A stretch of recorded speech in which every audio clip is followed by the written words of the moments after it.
Hello, ladies and gentlemen. I am, of course, Hobie, and this is a new segment I'm going to try and call Story Time, where I tell you fun stories about my past and some of my experiences. Now, I don't know how much you guys will be interested in this, but I personally am a huge fan of storytelling, so if this is something that you'd like to see more of in the future, please let me know. Also, some of you may have noticed already, new microphone! Alright, it doesn't sound like I'm speaking through a cheese grater anymore. So, if you think this one sounds like liquid orgasm seeping in through your ear holes, please feel free to let me know. I would love to keep using this mic. If you like the old one, suck it up. Okay.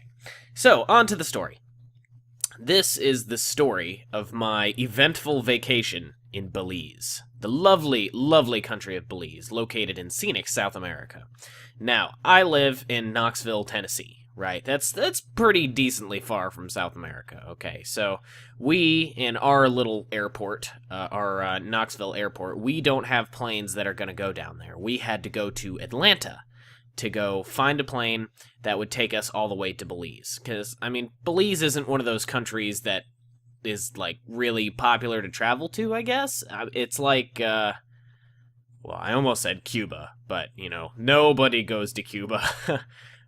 Anyways, we woke up at like 2 in the morning to go to Atlanta, right? I mean, it's a long drive. I don't know if you've ever been to Atlanta, but the traffic there is god-awful. So you wake up for like the several-hour drive to Atlanta, and then you wake up 2 hours earlier than that because of the Atlanta traffic.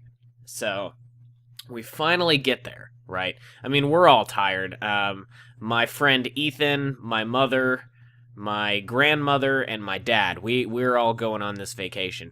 And, I mean, basically everyone is just zonked out asleep in the back of the truck. Nobody is awake. Nobody cares. You know, my mom's trying to be all peppy. She's got the camera. She's like, yeah, you know, everyone's so excited. We're all ready to go. And we're just like, shut up. I want to sleep. You know, just being borderline rude because we just didn't want to be alive at that moment.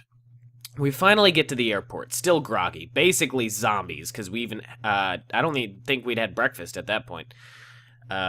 We get to the airport, and I don't know how often you guys go to airports, but my typical experience with airports is nothing but confusion, panic, and being rushed everywhere. Either that, or ridiculous amounts of waiting. I kid you not, I had a layover in an airport for 10 hours once. Just sitting there. Nothing to do. Go hang out at the Five Guys. Alright, yeah. Burger and fries. That's cool. There goes 1 hour. Got 9 left. No, this wasn't that bad. This was more of the hurry up and wait sort of effect, I suppose. It was, gotta get through customs, gotta get all the luggage, gotta get everything checked in, gotta take off your shoes, gotta walk through security, gotta put your shoes back on, gotta grab all your jackets and luggage and all that, blah, blah, blah, blah, blah, run, just all the time. Keep going, find the terminal. What terminal are we in? Where are we going? Is anyone hungry? I have to use the bathroom, all that kind of stuff, you know? Everyone's freaking out trying to figure out exactly what we're supposed to be doing and where we're going because airports do not make sense to anyone but the people that build airports. So, we finally find our plane. We're one of the first few on, okay? And we get in our seats. I'm sitting next to my mom, and my dad, and my friend Ethan, and everybody else. They're all just kind of positioned sporadically throughout the plane.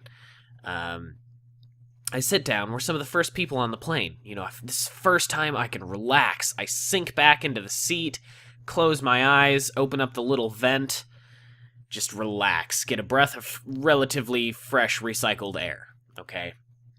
And then all the other passengers start coming on the plane. And, you know, it's still pretty early in the morning, so everyone's pretty quiet. You can tell everyone's a little tired.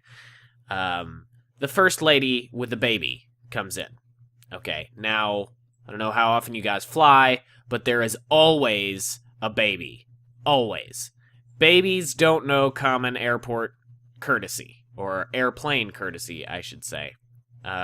They just don't know how to handle it, so they cry. Because that's what babies do. They are machines that intake food, let out noise, and poop. Okay? So this baby starts crying. We haven't even taken off yet. I'm like, oh, it's gonna be one of those flights. And then another baby comes on the plane. And I was like, no! No! And this one sits right behind us. So we are flanked both front and back, by screaming babies at this point. And I'm like, oh, the only thing that could get worse is if there was, like, some crazy belligerent drunk person on this plane, right? And then she walks in. She sits into the seat directly to the side of us, right? And she's like, oh, it's gonna be one of those flights. Steward, I need whiskey. So yeah, she's drunk before we even take off. I mean, I don't know, like, how strong the alcohol is that they put in those things, but they're tiny little bottles. I mean, they can't be that bad. So either she just cannot handle alcohol at all, or she'd been drinking before she even got on the plane, which, based on my experience with her, is relatively likely, I would say. So that was, like, the ridiculously long flight into South America. I don't even remember how many hours it is. Just off the top of my head, I want to go ahead and say somewhere in the neighborhood of, like, 6 to 8 hours. Babies crying and drunk ladies just being drunk the entire time. An eventful flight, to be sure. We finally touched down in Belize International Airport. Just as exotic and grand as it sounds, except not at all. So, Belize International Airport consists of about 2 to 3 runways, a couple hangars, some planes, and one little brick building that doubles as everything else. Alright. We touch down, and I'm expecting one of those big, like, docking tubes that kind of comes up to the plane, and then you walk through the tube and you're in the airport, right? I mean, that's my experience with airports. That's just how they work. No, the plane pulls up on the runway, takes us up next to that little brick building that I was talking about, and then just opens the door and lets down a ladder and starts ushering people out. I was the first one onto the runway. Now, mind you, airplanes are kept at a relatively comfortable temperature. They're almost like body temperature, just so that nobody's hot, nobody's cold. If you get a little bit hot, you can always turn on your vent and give yourself some air. If you get a little bit cold, they can always hand you a blanket. You know, it's a very comfortable environment temperature-wise, most of the time, anyways. So coming from that nice, cool, like 75, maybe 80 degrees on the airport, on the airplane, very, very comfortable.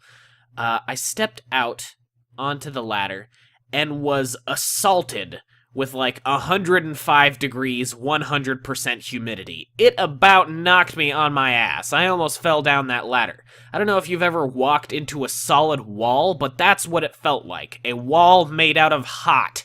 It was horrible. I just about died getting off the airport. Or, I'm sorry, the airplane. I keep saying that. I get down onto the runway. Sun is just blazing in my eyes meanly. I mean, I can't see a darn thing. I'm doing like the hardcore Clint squint, and I got my hands like covering my eyes. I'm just trying to adjust as hard as I can. My feeble body can't take this oppressive environment. And then I see something moving, like flying across the runway. Now, I'm just gonna go ahead and tell you what it is. It was probably the biggest spider I've ever seen in my life. I mean, the kind of spider that can only exist in South America, right? I mean, probably, like, the next closest thing that you could get would be, like, in the Middle East, or, like, Africa, or somewhere where they have, like, spiders that eat camels, you know? Just ridiculously large. I didn't get a good look at it.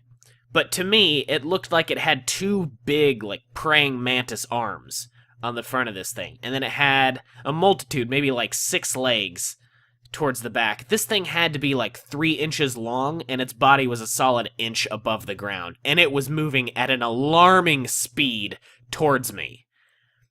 I wasn't having any of that. I've been in South America for all of 30 seconds, and I don't want to be attacked by something that I can't even tell what it is while I can't see. That's a very alarming situation to be in.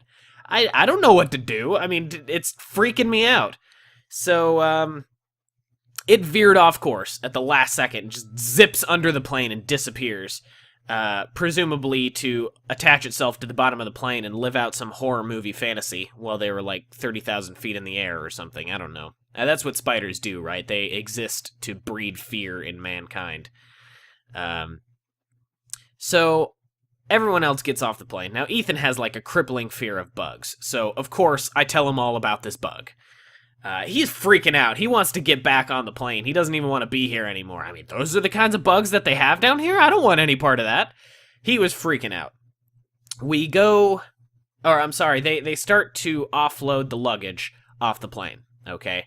Now, it's sitting right next to us. We can clearly see our luggage. We offer to take it inside with us, and they say, no, it's all right. We'll take care of that. It's part of what you paid for. We'll take care of your luggage for you. And I was like, oh, okay, well, that's nice of them, I suppose. That is until they took the luggage up next to the door, like the door that we were about to go in, and then they just threw it through a little window in the wall. That's it. They literally just put it right inside the building. We offered to take it with us through that door, but no, he just put it next to the door for us, like that's really a big help, or like it makes any significant difference. I just thought that was funny. So we grab our luggage, we go inside the building. It's just a one-room building. I mean, that's all there is to it. I was expecting maybe one of those little luggage carousels. It's like a little merry-go-round for all your clothes. You know, it's the big metal thing that just spins it round and around until you find your suitcase, okay? No, it was just a pile of suitcases in the corner where this guy was still chucking them through the window, so we had to, like, dig through other people's suitcases to find ours. Customs. Now, I was nervous about going through customs. We all had our passports and everything. We get there, and customs consists of one guy standing behind a desk with a really mean look in his eye. All right, now this guy was not wearing... I guess he was only wearing like half of a uniform. It looked like the upper half was a uniform, but he just didn't feel like wearing pants that day, so he just put on the most comfortable pair of shorts that he could find. So this guy, he's wearing these, like, I don't know how to describe it. It's like almost a plaid pattern, but like floral, I guess. He's wearing those kinds of shorts and like a khaki shirt with a name tag and a hat that says Customs. Okay, he's standing there, and there's no, like, booth. He doesn't have to, like, buzz us through or tell us to go on through. There's no security. There's no, like, metal detectors or anything like that. We don't have to claim anything. It's just this guy and a couple, like, little ropes strung up on those little sticks that they just kind of, like, stick in the ground. That was really it. That was all there was to it. That was the entirety of customs. So I hand this guy my passport. He looks at it. He looks at me. Looks back at it. Looks back at me. And then he grunts. Now, I don't know if that means I'm allowed to proceed into this country, but I assumed that I was, so I grabbed my passport and I walked on through. At this point, I really have to use the bathroom, because the plane that we rode in on was not even big enough to warrant having its own bathroom, right? It's this, like, tiny little thing. So I decide I'm going to use the first bathroom that I see in Belize. It's probably the biggest mistake I've ever had in my life. Now, luckily, I didn't use the bathroom there. I walked in.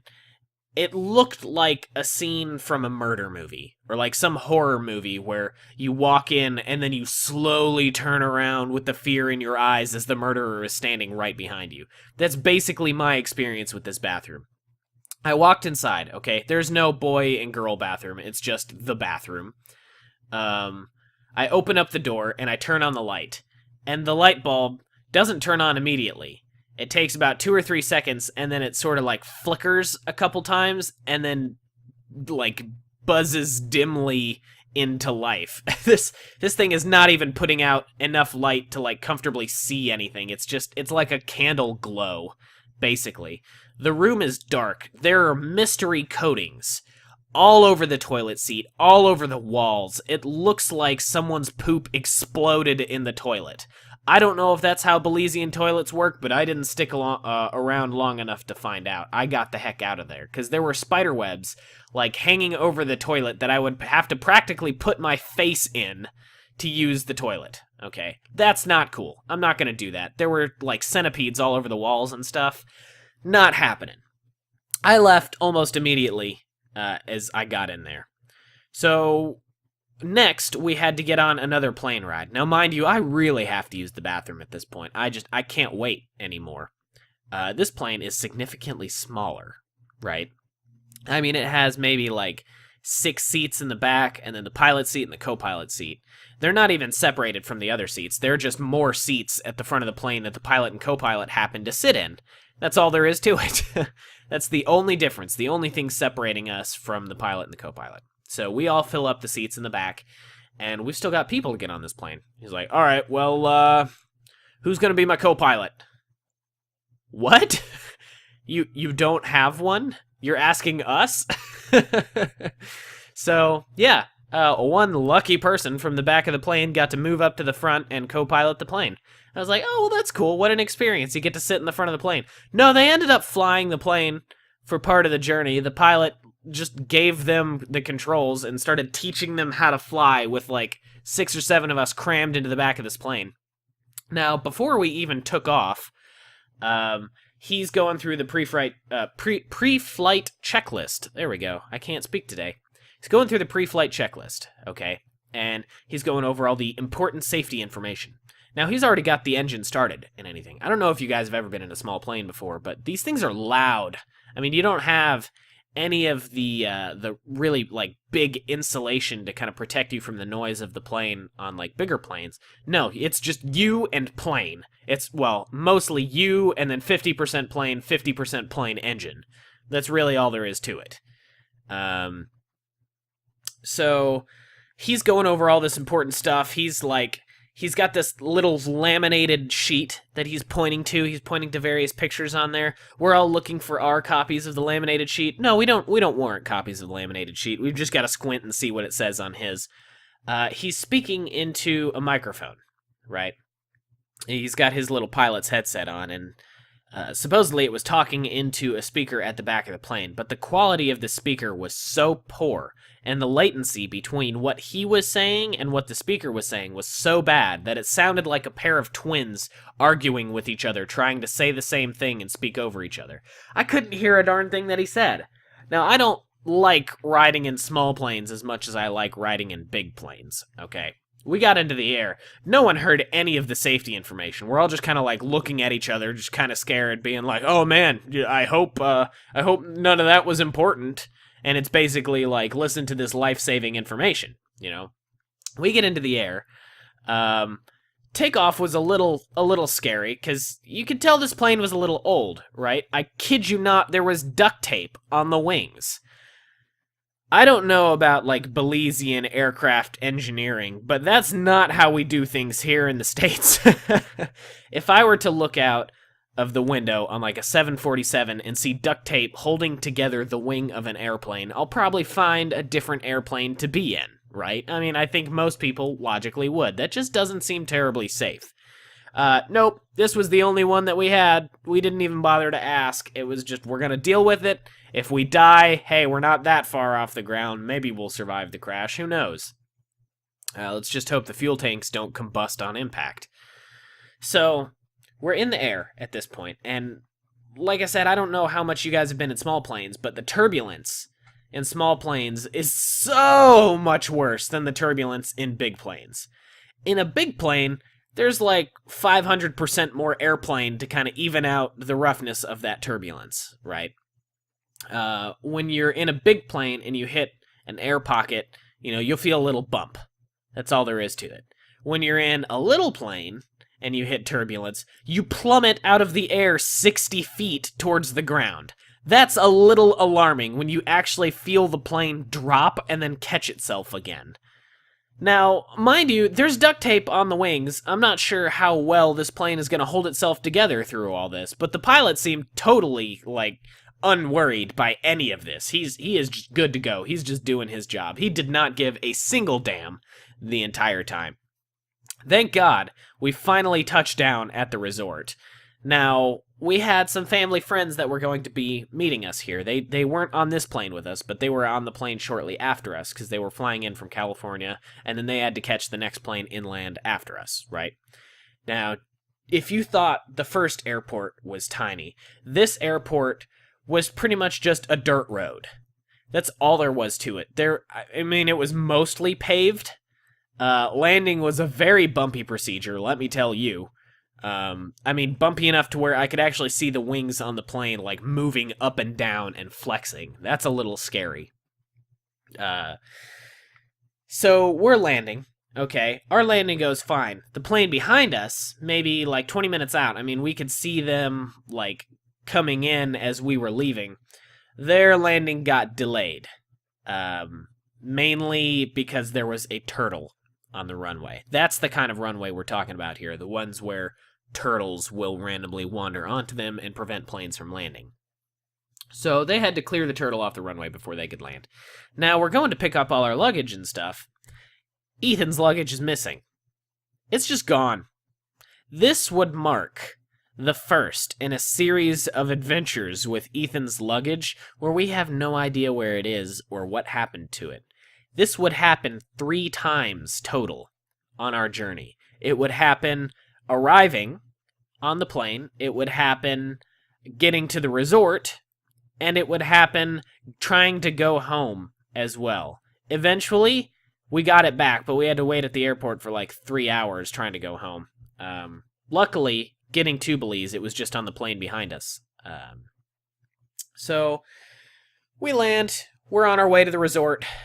Okay, now, there had just been a hurricane. Now, I didn't know hurricanes could affect roads. I don't know if they can, I don't know if it was just somebody making excuses, but it looked like we were driving through bomb craters.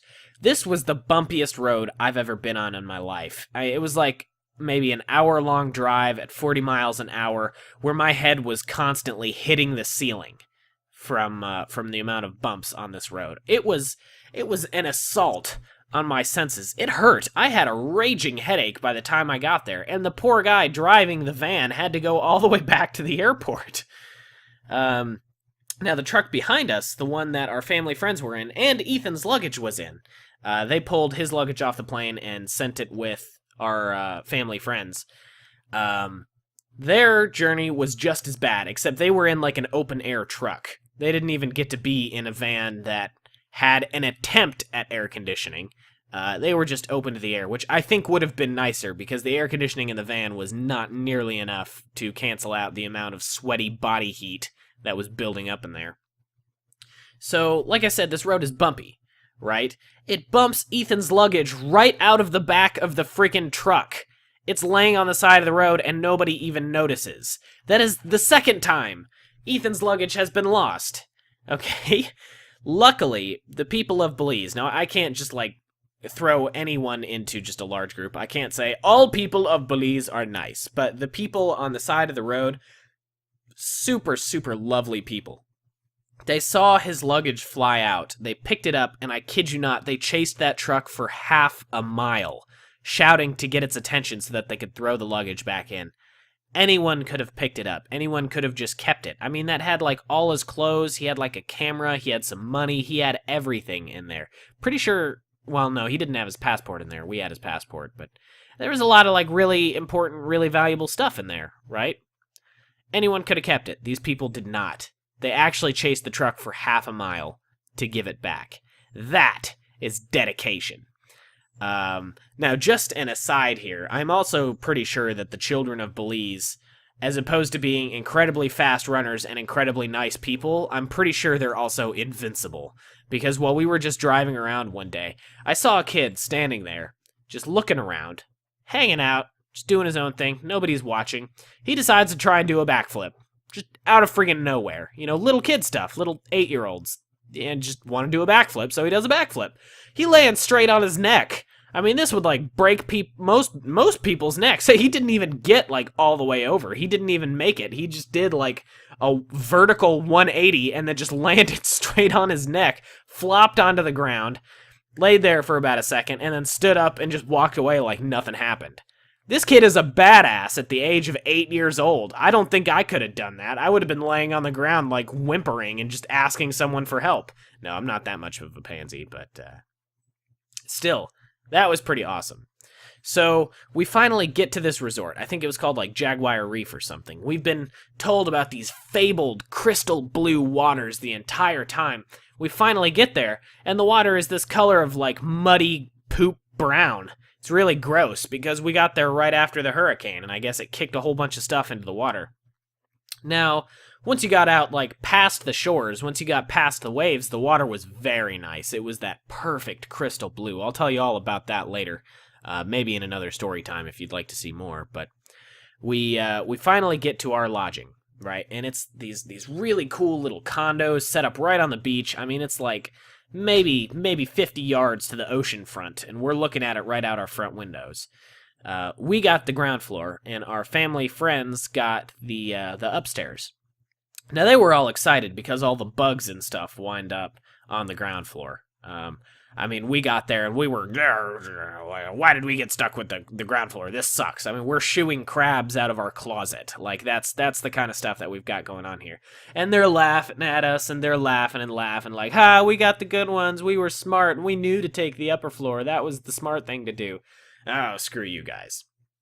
Well, that night, we finally settle in. We have a delicious meal prepared for us by the wonderful chefs there.